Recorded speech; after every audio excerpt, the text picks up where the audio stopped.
If a child as young as 5 can be subjected to racism, then it's clear that children of all ages should be educated about the harmful effects of racism and how to combat it in our educational institutions.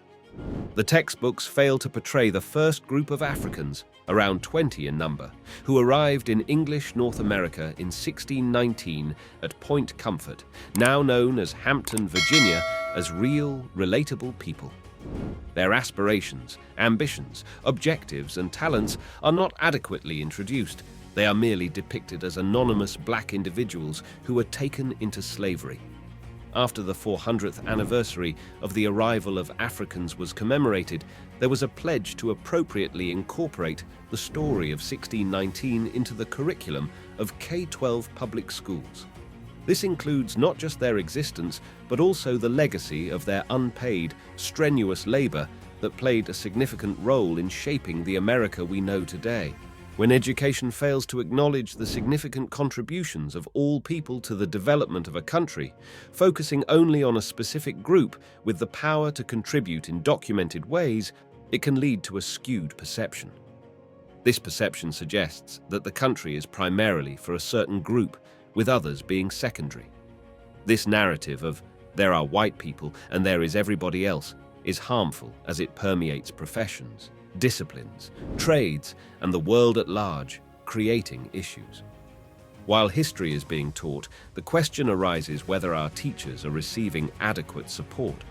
There has been a quick backlash, with politicians and parents intensifying their scrutiny of so-called divisive concepts and critical race theory, leading some to feel as though the history of 1619 and black history are under siege.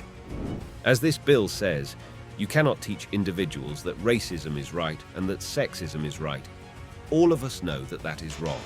You have a whole lot of things that are going to come out that you need to discuss that have to do with racism, sexism, and oppression. What does it mean when former President Trump emails the media 1776, not 1619? After all, much of the roots of black history in America go hand in hand with 1619. NSU social justice professor Dr. Khalida Fairfax co-chaired Hampton's commemoration of the Africans' first landing.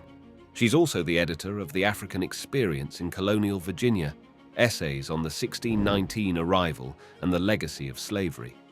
There is willful neglect to not include the evolution of enslavement, the violence and horror of enslavement, to not include the role of law, to not include jurisprudence, to not include ideological suppositions about African people, about indigenous people, to not develop in children cultural humility and cultural respect taught to other people.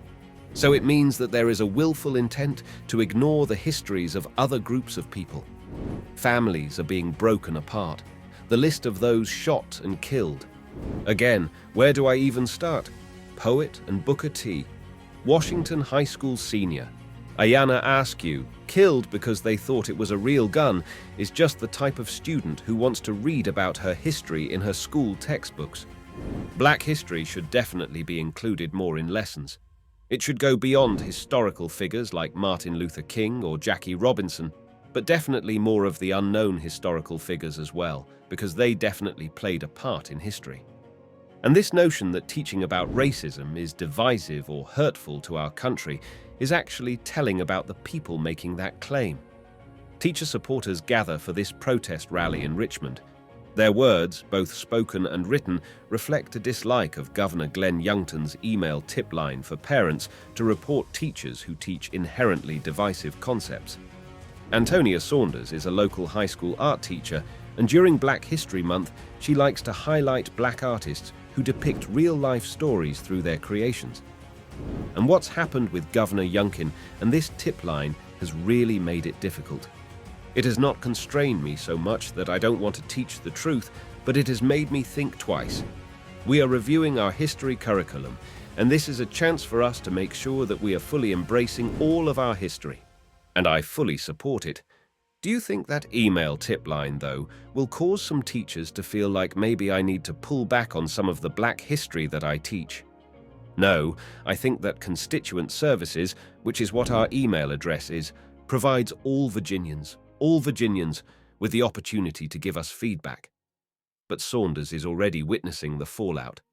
I know that there are a lot of teachers who are struggling, and they are trying to figure out, how they can say things and how they can teach the facts without losing their job. Teaching the facts is not critical race theory, a graduate-level concept that isn't taught in K-12.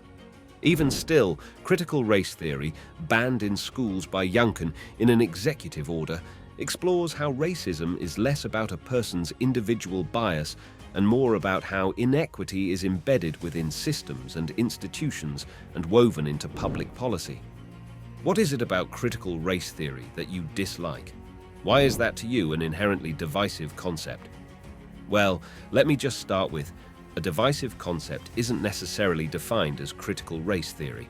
And I think that's one of them, but I think that's one of the big mistakes that, in fact, both sides are making.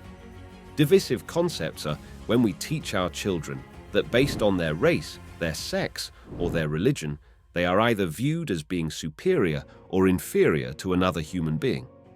We recommended that the approach to the standards be changed. Dr. Cassandra Newby-Alexander chaired a subcommittee on the state's Commission on African American History Education in the Commonwealth. In September 2020, they issued this report on how to improve the way African American history is taught in Virginia schools. It calls for a more thematic approach to teaching instead of random facts and dates. The difference is that the previous narratives were about justifying people's actions, because you had this foundation that these are great white men and they did what they did for the good of our society. Here's an example of a recommendation from the Commission on changing the text, written about 1619. First, the original language. Africans arrived in Virginia against their will in 1619. Now, the recommendation is, with the forced arrival of these Africans, Virginia would create a system of people treated as property based on their skin color. How do you see that important lesson being incorporated in history lessons throughout the Commonwealth? Fully incorporated. But as we revise and strengthen our historical standards, we are going to include all of our history. And there's so much of that history that has not been told. Thanks for watching. Don't forget to like this video and subscribe to our channel.